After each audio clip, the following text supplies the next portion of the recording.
মদিনার অলিতে গলিতে ঘরে হযরত ওমর ঘুরতে ঘুরতে ঘুরতে ঘুরতে তাকায় দেখে পাহাড়ের কিনারায় একটা তাঁবুর ভিতর থেকে বাচ্চার কান্না চলে আসে। ও বাজান, দিলের কান দিয়া শোনো, মুরাকাবার নিয়তে শোনো, মনে মনে চিন্তা করো জীবনের শেষ বয়ান। গত বছর এই মাহফিলে অনেক মানুষ ছিল, আজকে তারা নাই, আগামীতে আমরা থাকবো কিনা জানি না। গত পরশু দিন আমার মাহফিল ছিল বাজান কুমিল্লা, এর আগের দিন মাহফিল ছিল ফেনী 11 তারিখ। আমি এইভাবে বয়ান করতেছি, আপনারা তো 1-150 মানুষ, ওখানে 4 থেকে 5,000 লোক বসিয়ে বসিয়ে বয়ান শুনছে। আমি বললাম বাজান, নিয়ত করো জীবনের শেষ বয়ান। এই বয়ান করিয়া আমি যখন গাড়িতে উঠবো, ফেনীতে মহিফাল থেকে গাড়িতে উঠবো ঢাকায়, আধা ঘন্টা পরে আমার ইমাম সাহেব ফোন দিয়ে কয়, হুজুর আপনি যে বয়ান করে গেছেন দুয়া কাজে লাগিয়া গেছে। বলে কেমনে? বলে এই মাদ্রাসার একজন ভালো হিতাকাঙ্ক্ষী লোক ছিল, টাকাও কালেকশন করে দিছে, বয়ানও শুনছে, আপনার দোয়াও শরীক হয়েছে, বাড়ি যাইতে পারে নাই, মাঝ বরাবর আজরাইলের হ্যান্ডকাপ লাগাইয়া ফেলছে। ও ধামরাইয়ের মুসলমান, আজরাইল আমারও আপনার জন্য অপেক্ষা করে। হযরত ওমর ইবনুল খাত্তাব দূর থেকে দেখলে তাঁবুর ভিতর থেকে বাচ্চার কান্নার আওয়াজ আসে, একটা টিম টিম করে বাতি জ্বলে। খলিফা কাকে বলে? আল্লাহর ভয় কাকে বলে বাজার? তাকওয়া কাকে বলে? হাক্কুন কাকে বলে বাজান? দিলের কান দিয়া শোনো, এমন কোন গুনাহ নাই আমি করি নাই, এমন কোন অন্যায় নাই আমার আপনার দ্বারা হয় নাই। আল্লাহ কয় বান্দা টেনশন করবেন না, আমি তোর রিজিক বন্ধ করে দিব না, তোর খানা আমি বন্ধ করে দিব না, তোরা ইবাদত করলেও তোরে খাওয়াইবো, তোরা নামাজ পড়লেও তোর রিজিক আমি রাখবো। আমার আল্লাহ এমন দয়ার মাওলা। আস্তে আস্তে আস্তে আস্তে ওমর ওই তাঁবুর কাছে গেলেন, দেখে একজন বৃদ্ধ মা বসিয়া বসিয়া চুলার ভিতর একটা হাঁড়ি দিয়া পানি দিয়া পাথর দিয়া জ্বালায়, আর বাচ্চাগুলি আম্মু আম্মু বলে ডাকে, আম্মু খাবার দাও। আর মা বলে কি এই তো খাবার হইলেই তোমাদের খাবার দিয়ে দিব। হযরত ওমর প্রশ্ন করে ফেলেছে, মা চুলার ভিতর কি বাচ্চাদেরকে খাবার দেন না কেন? মা জনম দুঃখী ডাক ধরে, কে আপনি কে? ওমর পরিচয় দিলেন না। ওমর কোমর ডাক দিল, মা বাচ্চাদের খাবার দেন না কেন? বলল তুমি কে? তোমারে চিনি না, তোমাকে বলবো কেন? আমার বাড়ি মদিনায় না, আমি মদিনায় আছি হযরত ওমরের কাছে খাবার নেয়ার জন্য। কার সামনে কয়? কার সামনে কয়? ওমর থর থর থর থর করে কাঁপে, মনে হয় আসমান ভেঙে মাথায় পড়ল। ও বাজার, এখন ওমর পরিচয় দিলেন না। হযরত ওমর বলল, চুলার ভিতরে কি মা? বুড়িমা ডাকতে বলল, কি আমি ওমরের কাছে আসছি কিছু সাহায্যের জন্য। রাজ দরবার যাইতে দেরি হয়ে গেছে, এই জন্য এখানে তাঁবু টাঙ্গাইয়া আমার বাচ্চাদেরকে ক্ষুধার বাহানা ধরেছে, রান্নার বাহানা ধরেছে, আর ক্ষুধার যন্ত্রণা আমার সন্তানগুলি কান্দে। আমি সকাল হওয়ার সঙ্গে সঙ্গে বাদশার দরবারে যায়া আমি কিছু খাবার নিয়ে আসবো। হযরত ওমর বলল, চুলার ভিতরে কি? বলো পানি আর পাথর। হযরত ওমর রাদিয়াল্লাহু তাআলা আনহু করুণ ইতিহাস দেখে মনে মনে চিন্তা করলো, ইয়া আইয়ুহাল্লাযীনা আমানুত্তাকুল্লাহ, আল্লাহ যদি এর তাকওয়াটা কবুল করে ফেলে আল্লাহর আদালতে আমার দাঁড়াইতে হবে। আল্লাহ পাক রব্বুল আলামিন কোরআনুল কারীমের ভিতরে বলেন, ওয়ালিমান খাফা মাকামা রাব্বিহি জান্নাতান।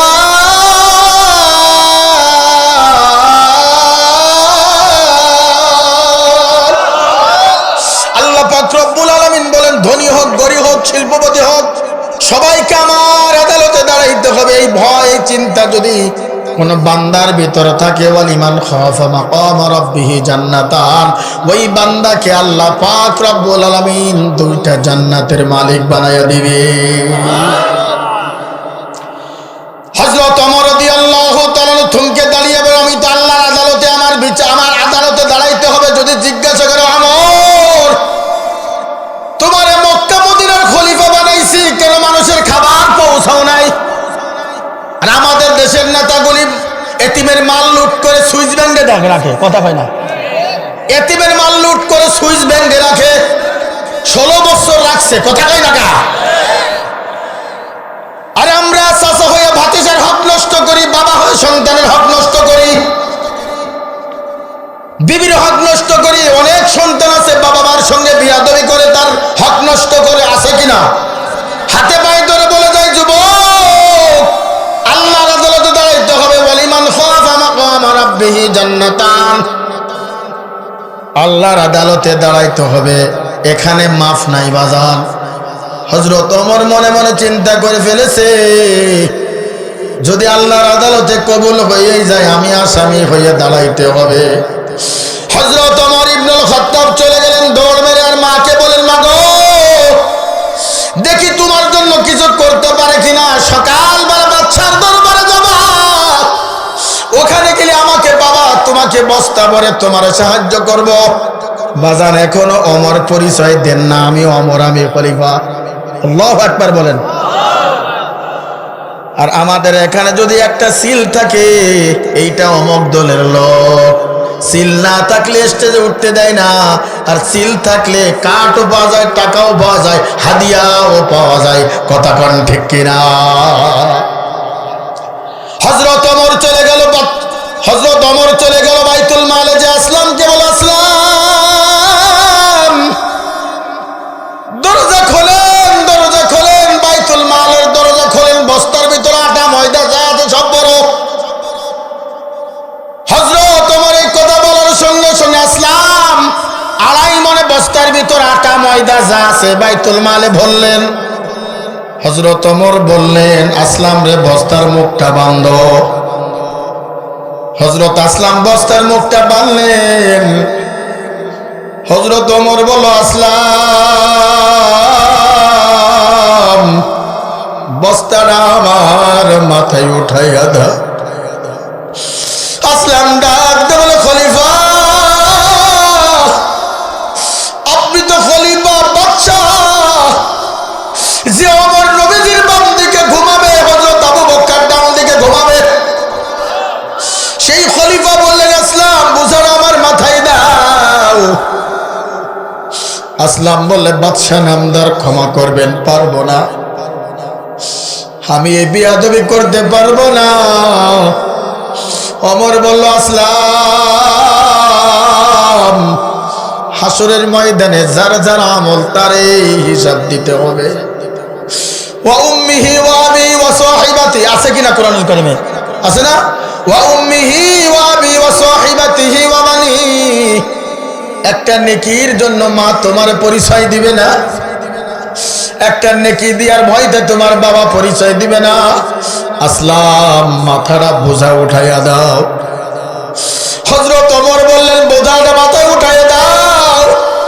আসলাম বললেন, বাদশাহ নামদার পারবো না, মানুষ আমারে বকবে, গালি দিবে, তোর কত বড় সাহস, তুই বাদশার মাথায় বোঝা উঠাইয়া দেছ। আর আমাদের সমাজে 60-70 বছর যদি একটা কর্মী হয়, আর যদি নেতা যদি 40 বছর 30 বছর হয়, ওই 80 বছরের বুড়োরে দিয়ে বস্তা টানে, কথা কোন ঠিক কিনা? এর নাম তাকওয়া না, এর নাম আল্লাহর ভয় না। তাকওয়া কাকে বলে? নিজেকে নিজে ছোট মনে করা, নিজেকে নিজে অপরাধী মনে করা, নিজেকে নিজে দোষী মনে করা। আমার মতন পাপী, আমার মতন গুনাহগার, আমার মতন অপরাধী আসমানের নিচে জমিনের উপর আর কেউ নাই।